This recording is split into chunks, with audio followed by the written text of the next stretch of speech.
Yo, it's the OT99 Banter Room where opinions are shared and smoke gets served. Today, we're going to chop up the left back situation. I'm here with Ed. Ed somewhere doing his thing.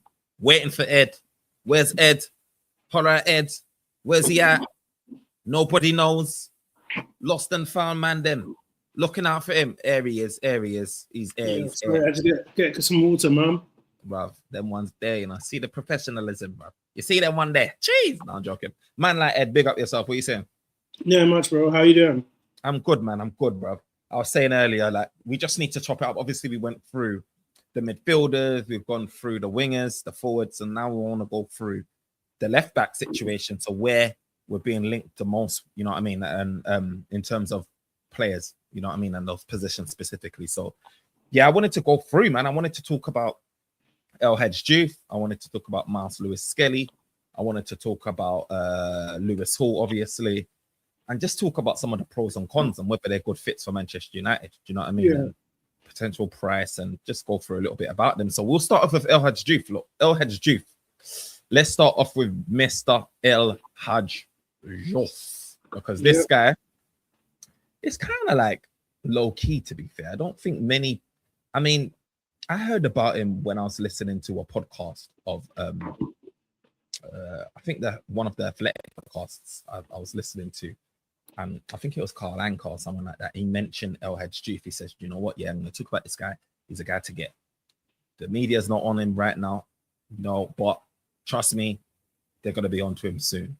And I was thinking that, sitting there thinking, he just put him on my radar a bit. And yeah, I've been looking at El Hadj Diouf, El Hadji Malik Diouf, and I've been thinking, yeah, this does look like a decent player. Do you know what I mean? He's a guy that is, I think he's more left-footed than right, but FB ref saying he's both-footed. You know, he's 21 years old. He is from Senegal.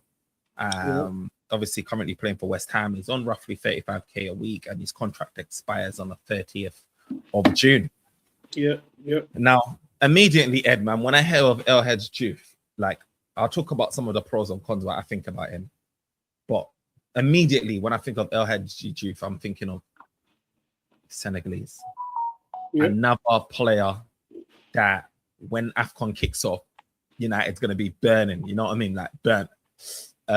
What's your thoughts on that, man? Because for me, when you're looking at the players that we're linked with, like, I don't know where, what's his name? The winger that we're linked with from RB Leipzig. What's his name again? Diamonde. Yeah. Obviously, it's from the African continent, I believe, as well.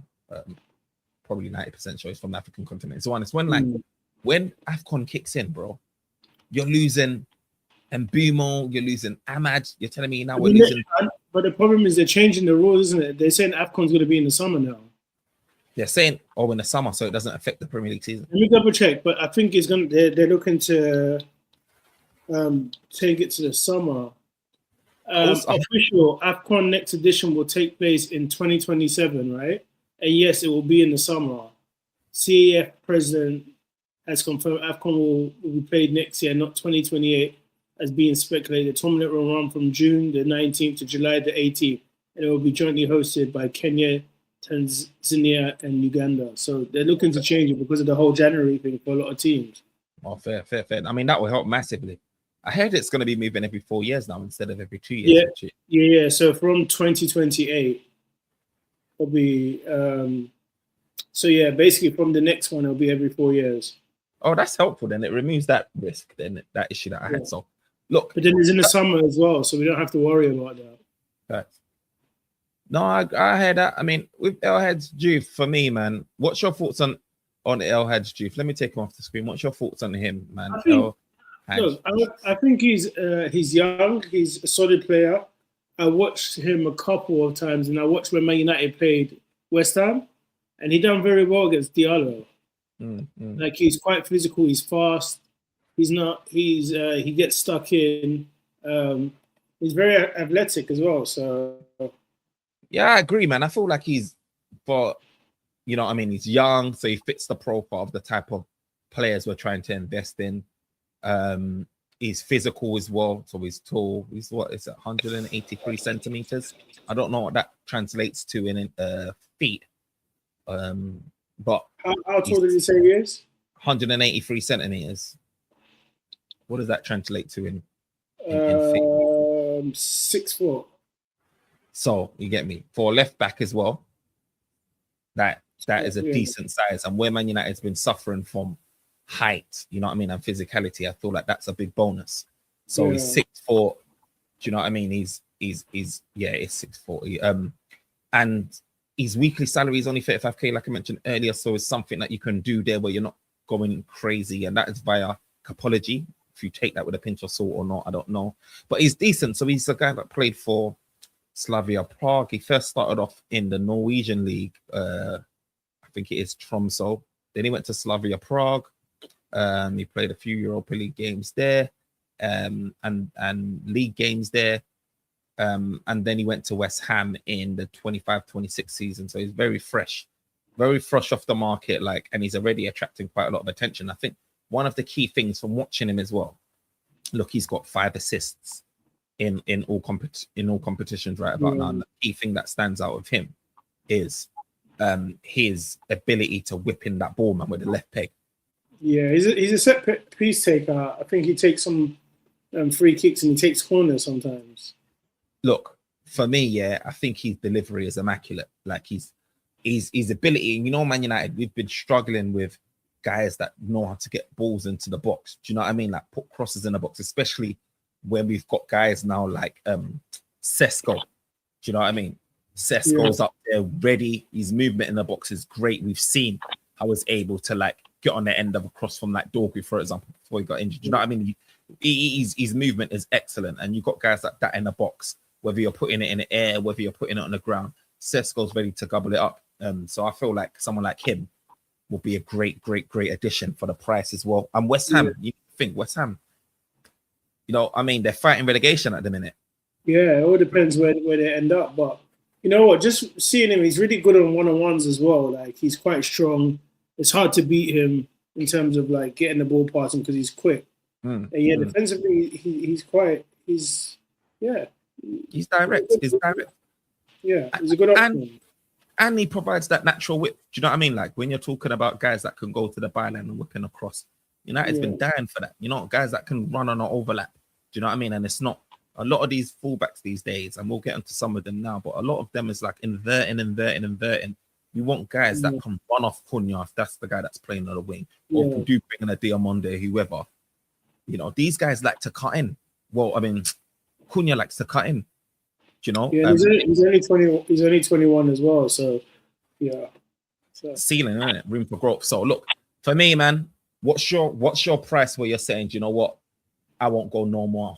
I won't go any higher than this. It's all dependent, though. Maybe because he's in the Premiership already, they're probably going to have to pay 50 or whatever. But if West Ham get relegated, you're looking maybe 30, 40 million for him. 20 to 40, because, you know what I mean? Depending on what's in his contract in regards to it. Cucurella was what, 60 odd million or something like that, I think. And how much did we buy Dorgo for? About what? It was cheap. Maybe I have a feeling it was 30 million, no more than that anyway. Might have been in euros as well. Maybe no more than 30 million pounds for sure. So I feel like depending as well on they're interested in youth as well. What other teams are going to be interested? I think with Dorgu, we somewhat had a free ride. Who else was interested? Was it Tottenham? One other team was interested in Dorgu, but I feel like, Man United. It felt like a free hit with Dorgu. And with Diouf, it depends again. If there's any other teams that's interested in him. But I feel like most teams are sorted. O'Reilly, City's got that. Arsenal, they got Hincap, they got Calafiori, got Hincapié. I think most teams are pretty much sorted in the left back position. You know what I mean? So that could be challenging. So I don't know. I feel like Man United, if you really want it, that's probably an opportunity there. So if I move on, man. So is that a pass? We'll give a prediction at the end. Let's go through all of them, then we'll give a prediction at the end.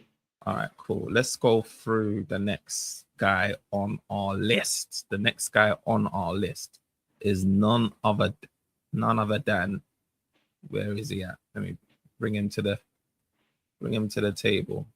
Where is he at? There he is. Mr. Miles Lewis Skelly. Look, obviously you've been hearing reports. Ben Jacobs has come out and said, Lewis Skelly isn't happy. Lewis Skelly wants more minutes. Tuchel not brought him on that bus because he's saying basically his playing time minutes is just not enough. Lewis Skelly is looking at his future and trying to take control of it and saying, you know what, I need to get playing time. I need game time in order for if I'm going to have any chance of making a World Cup when it kicks off in June or whatever. So he's taking matters into his own hands. It only comes along every 4 years, so he's got to make the most of it. And it's weird, isn't it, with Lewis Skelly, because he's a guy that went from doing so well in his breakout season. Do you know what I mean? Calafiori got injured. He comes in, starts a bag of games, performs so well. He gets a new contract, 5 years. You know what I mean? And then all of a sudden, like a light switch, after he's signing that contract, you don't see him anymore. Right? What's your thoughts on Miles, man? Like when you heard that news, what's your thoughts? I've always liked him. I think he had a breakout season. He done well. Although naturally a midfielder, he slotted into left back position. And even if you look at him in regards to not playing a lot, he had a great performance for the under-21s recently, didn't he? He did, man. Involved in 2 goals. He looked sharp. He looked strong. Looks like he's got a good engine on him. So I think he's a good option, especially where he's quite young. But the problem is that if we do get him, he would have to play consistently. He's still young. He needs to grow. He's not going to leave Arsenal, being on the bench, come to Man United and be on the bench. Yeah, facts. But I think he's a good option. He's young, English player. Yeah. And I think his potential, he's got a high ceiling for his potential. Yeah. I think he got 2 assists recently, isn't it? Yeah. So I do think with Skelly, like so he's a guy that can play multiple positions, and he's a guy that started off in the midfield, and then for Arsenal, he has played in the midfield and he's had some decent performances there in the midfield. Yeah. In Champions League, he's had the odd stand-up performance as well, and then left back as well. He's been playing there, and you know what I mean. Obviously, in his breakout season, he looked really good. He looked really good. He didn't have any issues, and then it feels like as time progressed, it just seems like he was out of his depth. When, you know what I mean, when he's up against the big boys in Champions League, for example, defensively, people were talking about, yo, this guy's getting burnt. I think was it PSG? It was, you know what I mean? He was playing against them and he was getting ripped. And defensively wise, he wasn't up to scratch. And it makes sense because he was a midfielder. But in midfield, he does a thing. He's a really good ball carrier. But then you're just like, but is he better than some of the options that we've been linked with? Then you're left with a conundrum of, he's not a specialist left back, and he's not maybe not better than some of the midfielders that we're currently linked with. Yeah. And when you think about that and the price that he might go for, because he's English, the Brexit tax there, because he's, you know what I mean, young, he's coming from a team like Arsenal, they're not gonna sell him for anything less than 50 million.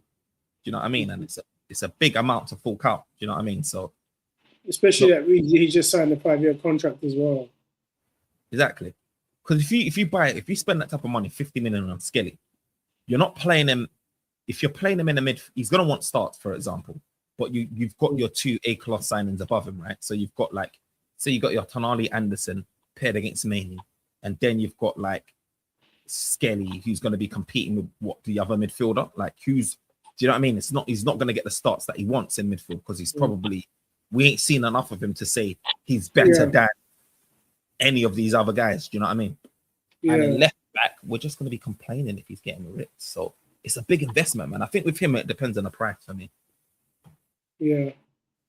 It depends on the price, man. But Lewis Skelly's another one, man. He's a young guy. I could see why we're linked with him, why we're looking at him. We've held discussions with his team, and yeah, it'll be interesting to see, you know, what happens with Lewis Skelly down the line, man. But he's another one, and I think finally I wanted to talk about none other than, I think people can predict who this is gonna be, but none other than the guy Lewis Hall. Now this guy has been attracted so much. He's been doing the rounds here and there, and to be honest, I've looked at this guy and I said, this isn't a realistic. It's not a realistic signing, and I just don't think Man United can pull off a signing like this. In all honesty, I don't think so. I don't think Newcastle are gonna. They've parted with too many players of recent. Isaac, right? They're potentially they had to get rid of Anderson that went to Nottingham Forest. Remember, only for 35 mil. Mm-hmm. So they're not gonna. I don't think they're gonna put themselves in a position or allow for another young talent to go. And the risk is as well, right? Is they're probably not going to make it to Champions League. What, they're like 10th in the league or 11th or whatever. Yeah. They're not going to make it to Champions League. What players are they going to be able to attract that's better than the players that they're letting go? So, for example, they let go of Isaac, yeah, but they tried to get Sesko, it failed. They tried to get Ekitike, it failed. You know what I mean? They were in the market. They've been made laughing stock in the last transfer window, and they couldn't.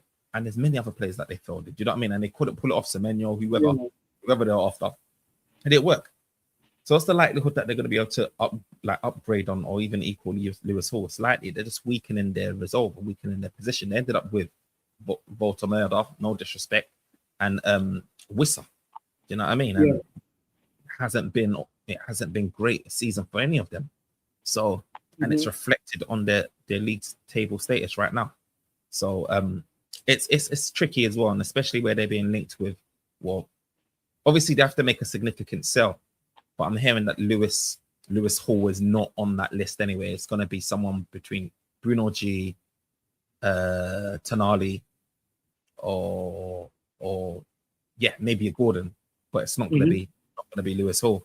So yeah, man, with Lewis Hall, man, I think like he's one of those guys. He's the Andersons of left back.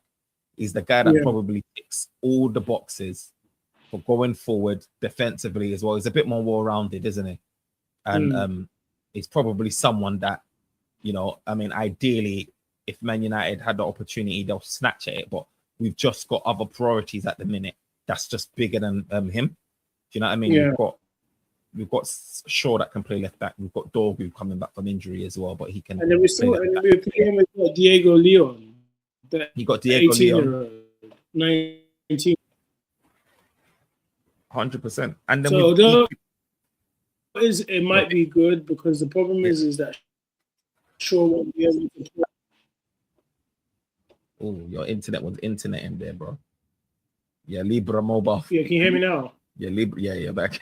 So what I was saying is that although it'll be good to get another left back, because I don't think Shaw could play 2 games a week, we still have Dorgu that could play there. We've got Dallo that could play there if needed, and Mazarawi. You know what I mean? So it's not like it's a position we can put aside, especially if we want to get a midfielder, another winger. You know what I mean? Yeah. But we do have adequate cover there, because if we do get another winger, Dorgu could flip between the 2 positions. 100%.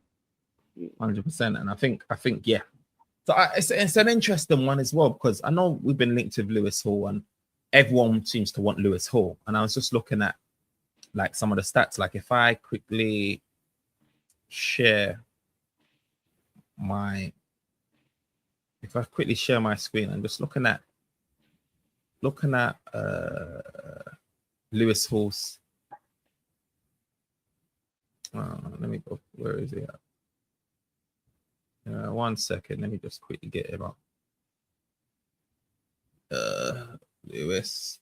I was looking at it earlier, and I was just like, "Oh, this is interesting." I mean, it's not like it's surprising, but it's like, okay, here we go. Lewis Hall. Let's get him on the screen. Shit. Let's get him up. Let's see what he's about. This is his season stats thus far, right? Yeah. So obviously, as you can see straight away, it's goals, 1 goal, 1 assist. His expected goals is 0.81. Expected assists is 2.44. Keep those in mind. Expected goals, expected assists, particularly this. Crosses completed as well, 15%, so 53. Yeah. Obviously your passes completed 85. So let me just actually let me get Geoff stats, and then I'll bring it up as well. Then you'll be able to see that Geoff's ones. So if I go to Geoff, stop sharing. Go to Geoff. Here's one you can see already. Expected. So Lewis Hall, right, is got expected goals 0.81. Geoff's expected goals 0.46. So obviously, like Hall leading that. Expected assists, Hall is 2.44, and expected assists is for Geoff is 1.88, which is interesting considering, like, you know, Geoff has got 5 assists in the league and Lewis Hall has only got 1 assist. Yeah, that's more projected though, isn't it? So yeah, true. It's predicted, but it is still. But if you're getting the assist, then your projection should be higher, isn't it? You would have thought. Crosses completed, 15%, so 53 for Lewis Hall, and El Hadj Diouf is 64, so it's 19%. So and passes complete, so that's where Diouf takes it, and then passes completed, you've got 1,013, so 85% for Hall, and then you've got 751, 74%. So you can see that Lewis Hall takes it on the stats, even though El Hadj Diouf has got the, you know, greater number of assists this season. You can see that still Lewis Hall is the one that's leading on those stats there. But I can't lie, I wouldn't mind either one of them. You know, like the Anderson Tonali situation. That's what it's like for me with Diouf and Lewis Hall. But obviously Lewis Hall is not an option. So I guess the question for you, though, let's just answer this real quick. What left back would you want at Manchester United and why? If we could get one,